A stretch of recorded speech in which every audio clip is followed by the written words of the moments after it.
എന്നാൽ ഈ വീട് കണ്ടുപിടിച്ചത് അതിശയം തന്നെ. ഞാൻ എന്റെ കേസിന്റെ അന്വേഷണത്തിന്റെ ഭാഗമായി അങ്ങനെ ഇങ്ങനെ ഇതുവഴി വന്നപ്പോ എന്താ ഇത്? ഇന്നെന്റെ ബർത്ത്ഡേ ആണ്, പായസം ഉണ്ടാക്കി. ഓ, ഇതുപോലെ 100 ജന്മദിനങ്ങൾ കൊണ്ടാടാൻ സർവേശൻ നിങ്ങളെ അനുഗ്രഹിക്കട്ടെ.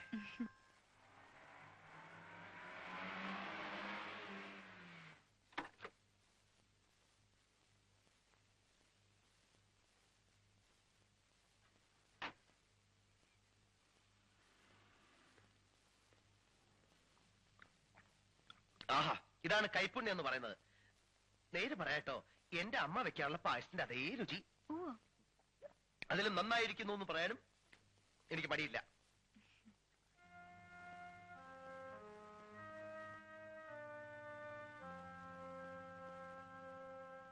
പുറന്നാളായിട്ട് ഞാൻ എന്തെങ്കിലും സമ്മാനം തരട്ടെ? ഞാൻ അറിഞ്ഞില്ല. സമ്മാനൊന്നും വേണ്ട. ഒന്നും പറയണ്ട, ഇത് സ്വീകരിച്ചോ? അയ്യോ, അതൊന്നും വേണ്ട. അല്ല, ഇന്ന് പിറന്നാളായിട്ട് എതിരൊന്നും പറയരുത്, ഒന്നും പറയരുത്. എന്റെ സ്നേഹോപഹാരമായിട്ട് നിങ്ങൾ സ്വീകരിച്ചേ പറ്റൂ. കാണട്ടെ. ഹായ്.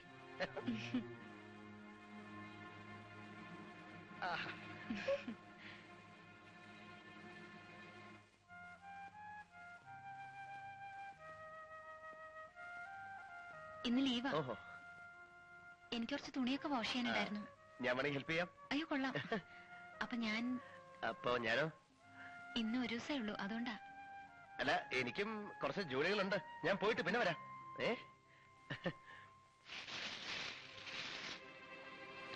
പായസം വളരെ നന്നായിട്ടുണ്ട്.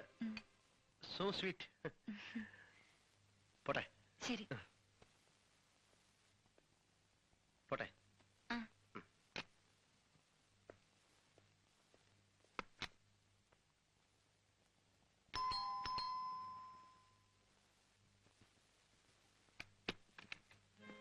അവനെ ബർത്ത്ഡേക്ക് ക്ഷണിച്ചിരുന്നു അല്ലേ?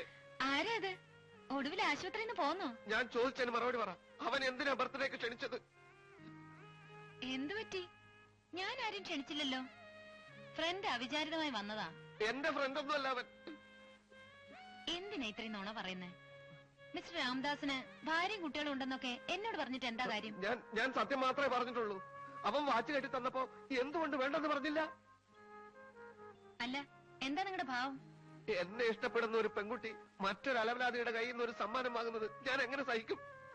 ഇഷ്ടപ്പെടുന്ന പെൺകുട്ടിയോ? എനിക്കറിയാം, അവൻ കുട്ടിയെ വഴിതെറ്റിക്കാൻ നോക്കാണ്. മിസ്റ്ററോ? നിങ്ങളുടെ ഉദ്ദേശം എന്താ? എന്തടിസ്ഥാനത്തിലാണ് ഞാൻ നിങ്ങളെ ഇഷ്ടപ്പെട്ടു എന്ന് പറയുന്നത്? അപ്പോ ആശുപത്രിയിൽ വെച്ച് പറഞ്ഞതൊക്കെ മറന്നോ? എന്തു പറഞ്ഞു? നിങ്ങളൊരു സ്പെഷ്യൽ ക്യാരക്ടറാണ്, എനിക്ക് നിങ്ങളെ ഭയങ്കര ഇഷ്ടമായി എന്നൊക്കെ പറഞ്ഞത്. ആ പറഞ്ഞത് ഈ വിധത്തിലാ എടുത്തത്? ഏത് വിധത്തിലാ പറഞ്ഞത്? ഇഷ്ടത്തിന് ഒരർത്ഥേ ഉള്ളോ? ഒരു സഹോദരനെ പോലെ ഞാൻ നിങ്ങളെ ഇഷ്ടപ്പെട്ടു എന്നല്ലാതെ. കാണാൻ കൊള്ളാത്ത ആണുങ്ങളെ സഹോദരന്മാരെന്ന് പറഞ്ഞ് സ്നേഹിക്കുന്നത് പെണ്ണുങ്ങളുടെ ഒരു സ്ഥിര ഏർപ്പാടാണ്.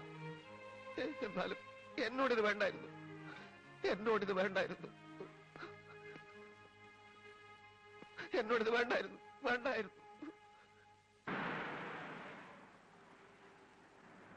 Now listen.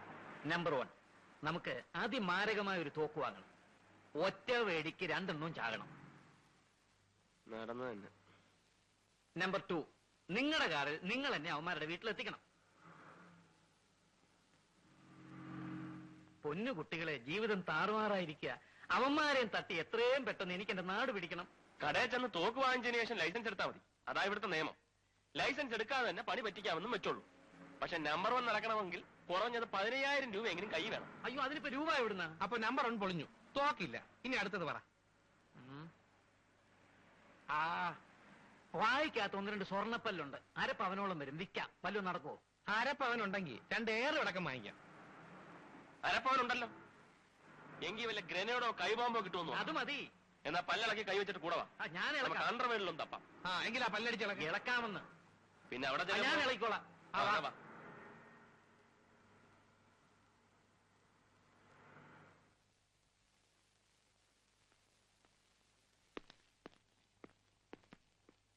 വിജയനോ?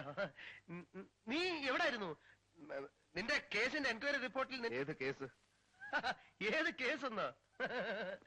നേരം വെളുത്തപ്പോ മുതല് പോസ്റ്റ് ഓഫീസിൽ പോയിരുന്ന് എഴുത്തും തിരുത്തുമായിരുന്നു. മനുഷ്യന്റെ തല പൊളിഞ്ഞു. കേസ് അന്വേഷണം ഇവിടം വരെയായി.